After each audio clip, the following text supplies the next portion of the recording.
And we are back. I'm super excited. And my guest, along with Miss Ebony Harris, is up here. And Ebony she stayed. I made her stay.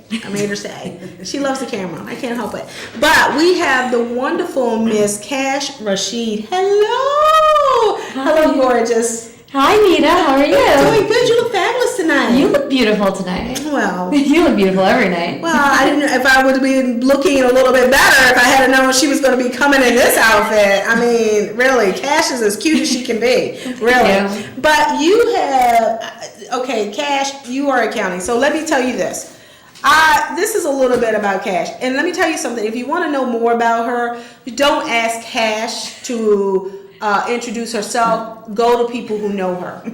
Because she is, when you hear it from other people, that's when you know that you're at a point where you don't have to introduce yourself anymore, because the quality of what you do comes out. So applause to you for that. Thank you. But anyway, I love it when she says, "My name is Kash." I love that. Where'd you get that from? That's your name. That was, I think that started in about 8th grade. Really? Or so. Kash, and you're in accounting.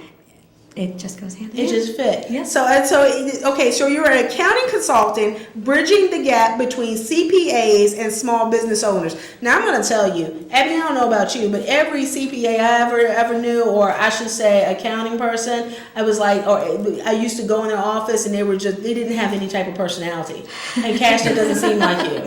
Thank you. I might get hate mail now, but anyway. But you know what I mean? So that doesn't seem like you. So tell me, I love the thing where you're saying you're bridging the gap. You're not saying, hey, my niche market is. You're saying, I'm bridging the gap. I want you to understand about accounting and don't be afraid of a CPA. So tell me who Kash is.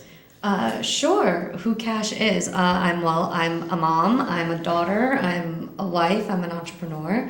And all encompassing, I'm an accountant. So that's basically what I do. That's a lot. I think that's a lot of us actually as women, right? Mm-hmm. I think we're all accountants as long as you're a housewife and you have a budget to run. You're pretty much an accountant. Mm-hmm. And what I like to do is usually small business owners get to see their CPAs during tax time. Right. If they're really, really lucky and have a great relationship and so great CPA, they'll get to see them probably 6 months and then again at 12 months. Mm-hmm. And they're really afraid to do their own books because they think that they don't know how to do it. Mm-hmm. So I'm here to kind of bridge that gap and say, okay, well, you really need someone who's going to be able to produce your financial statements anytime you need them, be able to walk you through any questions that you might have, and show you that accounting isn't really that scary. It's kind of fun. But now, do you find yourself like people don't want to come to you or accountants in general because they were like, this is too much of a mess. Let me see if I can sort this out first. Yes, a lot of small business owners think that, well, you know what, we'll take care of it in-house, we'll do it ourselves first because we know how to balance a checkbook, and ultimately that's all bookkeeping is. And so like, cool, we can do it ourselves. What they discount is the amount of time that it takes to do it the old-fashioned way. And if they don't have an accounting degree and they don't have the time to learn how to use a software that will help them to do it, they're stuck doing it the old way, and it takes a lot longer, and then they just end up hating bookkeeping, and they just end up hating taking care of their own finances.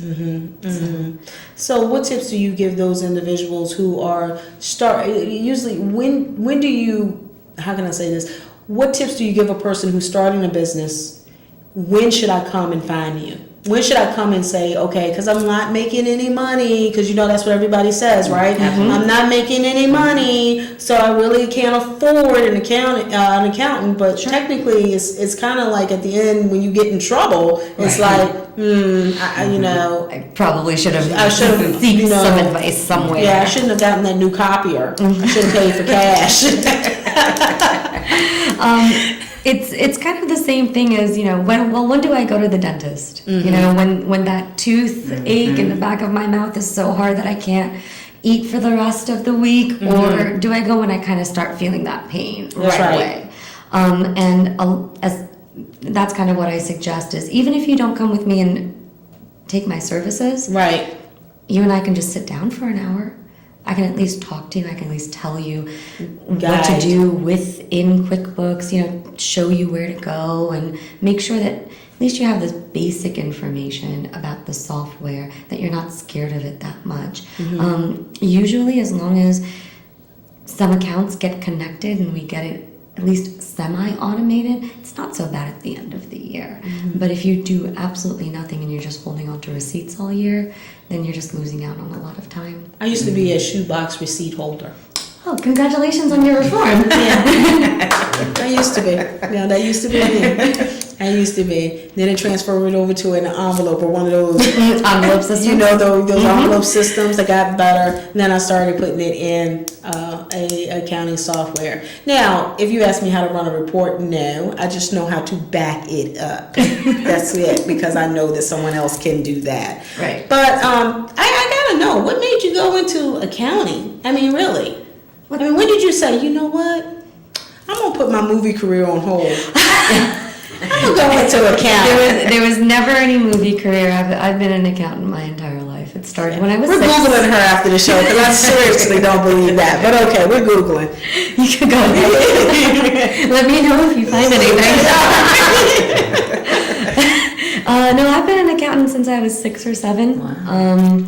So my mom is a single parent, and she's an immigrant, and so I learned how to save quickly. So she taught me the benefit of saving, and I was like, well, I should probably keep track, right? So I had a little book just about this size, and it was pink, and I would keep track of all the deposits, like all the money that would come in through, I did chores, or it's a holiday, and then I would I bought gum or bought some candy, and there would be little debits in there. Wow.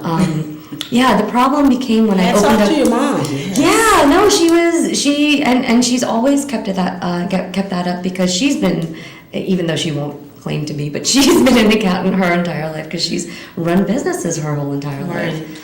She's been an entrepreneur since before I was born. So Wow. yeah, so she knew the benefit of being able to count. That's good. Well, then she doesn't have to worry about you and money. That's good. Nope, she doesn't. Now, how do you? That's another one thing. Is how do you teach children about money? The reason why I'm asking this, and I know this is probably all for the CPA, but it's not, because when you said tracking your money in the school, I remember home ec when I was in school. I'm probably dating myself, but I don't even think they even have that class out there anymore, do they? I don't even know. And I remember they taught us how to, fill out a check, how to keep your, in the little booklets, the savings account booklet and things like that. But the problem of it is now, I can't tell you when the last time I wrote a check. I mean, physically wrote a check? No. I mean, I can't tell you that, because I pay bills online.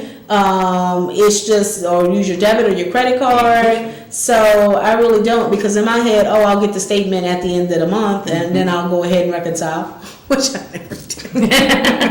Never do.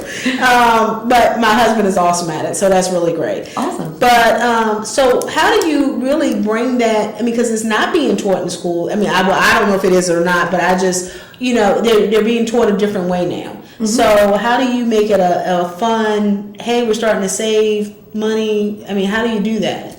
For children or for adults? Because it's a little bit different. For children, and then we'll move on to the adults. Let's baby steps. Well, for my son, so I have a 4-year-old. He's almost 4, and so he has a mortgage. It's 2 cents a month. He's behind. That's cute. And it's just kind of That is cute. he has a house outside. So it's really just kind of about teaching them where their money goes. It's about teaching them, what is it that you really want. So one of the things my mom taught me was, hey, if you really want that Barbie doll that costs $120 because the dress is really pretty, and so save up for it, because it's something you really want. Wow. So go ahead and do that. And I'm like, okay, hey, that makes sense. And it's just kind of instilling that early, and then just keeping it up and saying, if you want this, now you have your Barbie, now what else? What's the next thing? What's the bigger thing? Now, adults, when I'm going to say adults when they first get their job, or so what is that, semi-adult? About, because 16 is about. Because I mean, Ebony, how did you teach your son? Well, I mean, I try my best to teach him and save money, but actually he really is, as of right now, as a 22-year-old, he does phenomenal with saving money.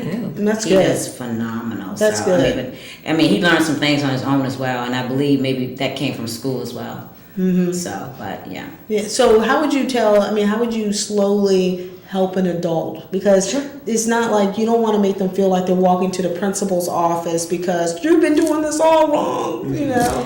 It's really hard to learn how to budget, especially when you first get your job, because then you like, oh my gosh, I have so much money now, I can do all of this stuff. Teaching them about taxes, teaching them about the fact that it's, two constants in life, death and taxes. So you're going to get there. Let me just at least teach you about it. Let me let you know why it's important that you pay your taxes. So when we understand the fiscal responsibility of each of our citizens, that's really the reason why we pay taxes. And there's lots of stuff within taxes that kind of help each citizen out depending on their situation. So it's really an open dialogue. And then for me, budgeting is pretty simple. It's whatever you make divided by 3 is whatever you're allowed to spend on your rent. Oh. Okay, say that again, Kash. Sure. Now, let me ask you something. If you want to call in on the show, the number is 804-915-9202. But say that again. Sure. So really simple budgeting is whatever you make. So let's say your monthly paycheck is $3,000. Right. And that's what you come home with. Right. Then a maximum of 1/3 of that should be spent solely on your rent. So if your rent is over $1,000, you're already misaligned. Wow. The next third is to go to your personal expenses, your car, eating out, loans, whatever else needs to happen. That's 1/3. And then the last third goes into charitable deductions. So charity, you should be giving back. And then whatever is left over after that should be going into a savings plan of a sort. Wow. But I So like how it's she very used the simple. word misaligned. Yes. Yeah, that was very, friendly. Yes. User friendly. Yes, Misaligned. exactly. You don't want to say that oh my God, what are you doing? Now you can't. No, that's not what I think I'm going happened. to use that, I do like that. It's a little skewed. And we'll get it back. We'll get it Yeah. back because now I can tell you what to do, right? Now that we have a plan. So I'm going to use that on my sign. I was like, your room is misaligned with my goals for what your room looks like. That's what I'm going to use. So thank you, Kash. You've helped us in so many ways. So that's good. Now, what about when, it sounds like to me, do the average person need an accountant? Yes. Why? So even if you are a W-2 wage earner and you don't have someone who is up to date on the tax laws, God knows the tax laws have changed this year by so much that even accountants are confused. Right. How am I going to do that if I don't even have an accounting degree, right? Right. If this is not my passion, this is not what I do. So am I going to sit here and read through textbooks of new tax law? Or am I going to go to someone who has to do that anyway? Makes sense. Because there's so many things. Like I said, there's a lot of. So the reason that taxes are so important is because it actually drives the way society works. So we have a lot of tax credits that people don't know about. That you don't know about because you're not talking to CPAs. Do you know you can get a tax credit for putting solar panels on your house? I did know that. So there you go. I did know that. I did. And because we were looking at the solar roof. Mm-hmm. I know. Sure. Right? Wait a minute. I don't know what it's about. Wait a minute. The government will give you. I'm married into that. So there's things like that, right? And then for small business owners who are looking to grow and looking to add employees, they're missing out on a lot of work opportunity tax credits and research and development tax credits that it's not their fault. They just don't know about it, and they don't know the system in place to do all of the filings. Okay, so I can talk to you all day because I got questions like crazy. And if the individuals are not calling in, then you really should, because we got to have you back. because we just have a session. Do you have any like workshops or anything that are coming up? And No, not yet, but maybe I will. she will. Yeah, maybe I think that we need to get her a workshop. Yeah, Pearl, if that'd you be watch it, awesome. we need to get this young lady a workshop together. Now you have some events and things. I mean, you are a part of some amazing organizations. Yes, And I would am. love for you, because this shows not only is she balancing her money, she balances her time very well too. Thank you. I was very, very, very lucky, and I actually have two of my BNI members here as support, and that's just to kind of show the type of support that you get within the organization. BNI is Business International Network, and we are the world's largest referral marketing organization. We have very small groups all around 80 countries at this point. And I'm a part of, thank you, I'm a part of Elite BNI, and they're the reason I'm in business today. They're the reason that I'm here today, because if Rob Youngblood, my business coach, hi Rob, heard that I said no to an opportunity to speak, he probably would have been very upset at me. So, Thanks, Rob. Thank you. Thank you.